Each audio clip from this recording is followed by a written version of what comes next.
जब मैं आज इलाहाबाद के आनंद भवन में कदम रख रहा था तो मुझे ये नहीं लगा कि मैं किसी साधारण घर में आया हूँ। ये जगह जैसे इतिहास की सांस लेती हो, जैसे हर दीवार, हर कमरा, हर खिड़की मुझसे कुछ कहना चाहता हो।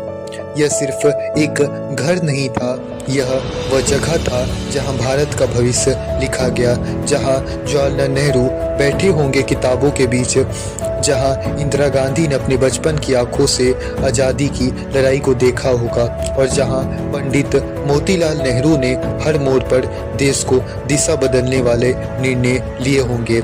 यहाँ आकर ऐसा लगा कि इतिहास कोई पुरानी बात नहीं है, वह यहीं सामने खड़ा है, बिल्कुल जीवित, बिल्कुल सच।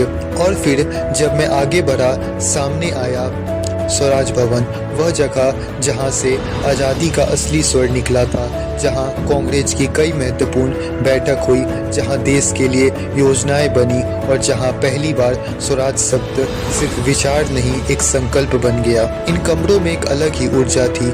जिस जगह देश के बड़े बड़े नेता बैठे होंगे, उनकी खामोशी भी अब दीवारों में बसी हुई है। मुझे ऐसा लगा जैसे मैं किसी संग्रहालय में नहीं बल्कि आज़ादी के यात्रा के बीच खड़ा हूँ। यहाँ आकर एक बात बहुत गहरा से महसूस हो गया, हम लोग जितना सोचते हैं उससे कई ज़्यादा नेहरू परिवार ने इस देश के लिए त्याग और संघर्ष किया है।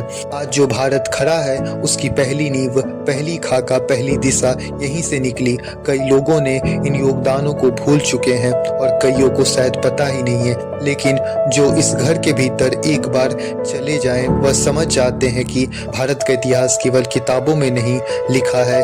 जहां आनंद भवन और स्वराज भवन से बाहर निकलते समय दिल में बस एक ही बात गूंज रही थी कि आज़ादी सिर्फ 1947 में नहीं मिली, यह हर उस घर में जन्मी जो देश के लिए समर्पित थी। भारत का इतिहास केवल किताबों में नहीं लिखा है, यहाँ जिया गया है। और यह घर यानी आनंद भवन और स्वराज भवन भारत के उसी संघर्ष की धड़कता हुआ दिल है।